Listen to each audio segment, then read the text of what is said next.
Welcome to another edition of United Way's Community Impact Series, Advancing the Common Good. I'm Allison Munson, and today I have joining me Colleen Smith from Youth Connections here in Helena, Montana. So thanks for joining me, and you have an exciting week. So tell me a little bit about what Youth Connections is about and what you have going on. Well, we are the Substance Abuse Prevention Coalition for the county. And this week we've had a very busy week. We had a kickoff event on Monday at noon in the Rotunda.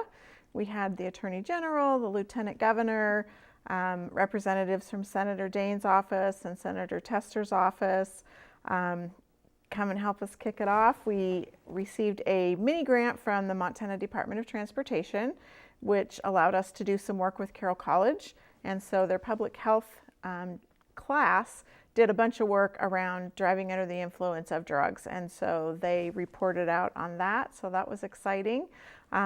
We had people wear these shirts on Monday to spread awareness about the drug epidemic. So 174 people die every single day from a drug overdose, and over half of those are opioid related.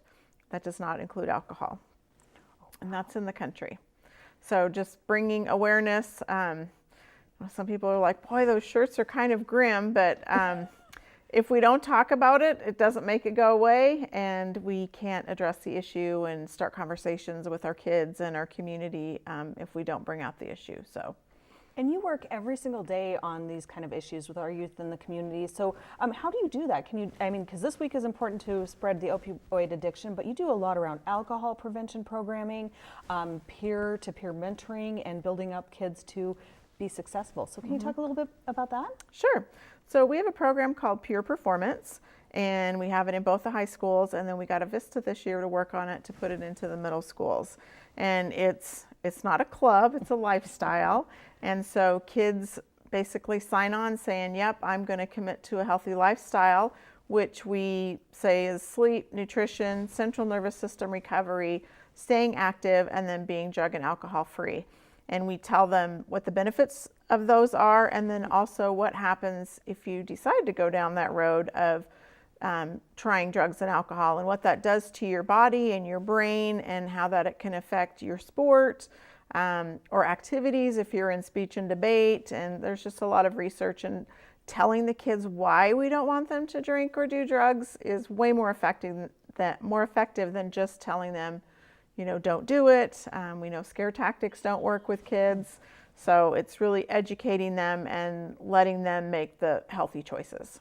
So now, are you involved with the end of the year graduation programs where we prevent alcohol use, so kids, the after school or anything like that? I feel like I've signed something saying I would not have alcohol at my daughter's graduation party, Yes. And it was done through Youth Connections. Yes, we've done that, sent a letter to all of the families of the graduating seniors asking parents to commit not to serve alcohol at graduation parties.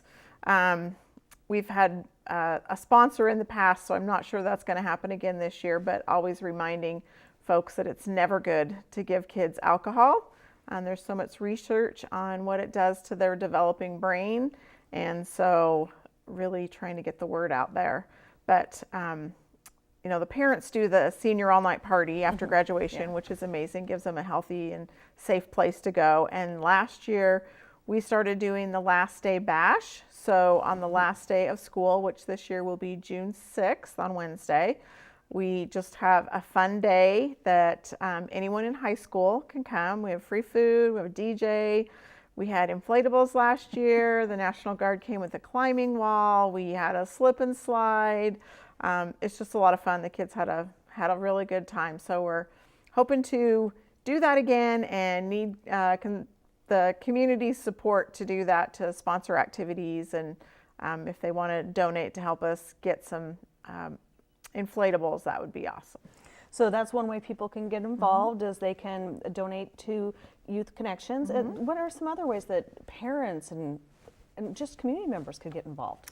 Well, it's interesting. We did a presentation this morning at Hometown Helena, and the Carroll College kids came and talked about what they found out with their research.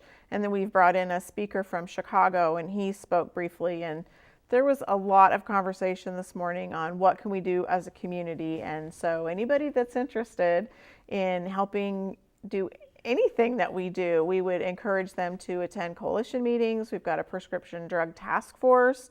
Of course, we do our quarterly magazine. We've got a magazine committee if somebody's interested in trying to decide on content for that. So lots of ways to volunteer there. And you do have your monthly noon meeting.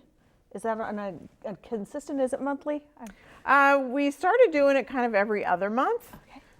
But it has become monthly as we start ramping up for the last day bash and trying to organize that. So, And do you have the next date that's going to be held so if people would like to attend? I think it is May 19th, if that's a Thursday. I put you on the spot. I know when I'm looking at, I don't have my phone. I don't know when that's going to be.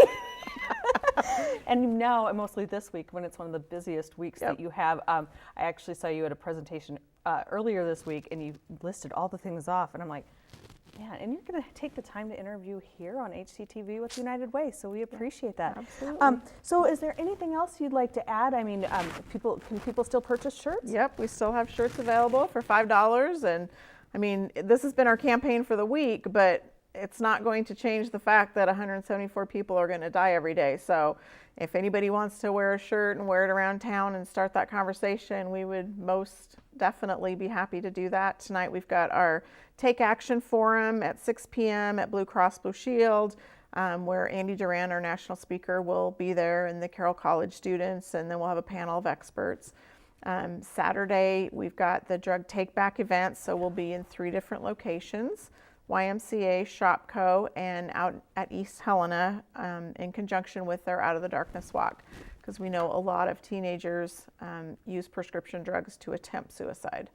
So I guess that leads me to another question. Those 4 places, those are there regular places people can do prescription drug drop-offs at any time of the year? yes, there's, I just found out there's a 3rd one. So there's one at the Law Enforcement Center on Breckenridge, and then at Geneva Woods Pharmacy, formerly Bergam Drug, and then Walgreens is also getting them. And it's kind of like a post office box where you just go in and drop them off, no questions asked, nobody asked for your name or anything. And we had a police officer this morning who has to empty out that, and he said, please just empty your pills into a Ziploc bag and put them that way, because by putting them in the pill bottles, it takes up a lot of space, and they are getting a lot of drugs, which is good news. Oh, that's really good news for community members to be turning those in. And I've also now, just on a side note, something I found out about Suicide Prevention Coalition is they actually have drug lock boxes. So if you're concerned about your kids getting into, if you have medication that might be prescription that you don't want your kids in, where can they pick those up? A lot of the pharmacies have lock boxes. And so we would encourage people to do that. I've heard of some people just locking them into a file cabinet so that they're locked up and out of the way, so you don't actually have to go purchase something new. We'll be having a drawing tonight. They have it's a locked pill bottle, and so it has it's kind of like a safe on the top where you have to put in a code in order to open the bottle so that nobody can just go in and get it. So. Okay, the first thing that went through my mind was a plastic bottle with a lock on it, a padlock. I'm going, that doesn't sound very cool, but now if you combo lock, that makes sense because you don't have to have a key. Correct. Correct. So I appreciate you joining me here today, and thank you for all the work you do in our community to help reduce children from using alcohol and drugs, and we hope you win the battle. Thank you. Thank you.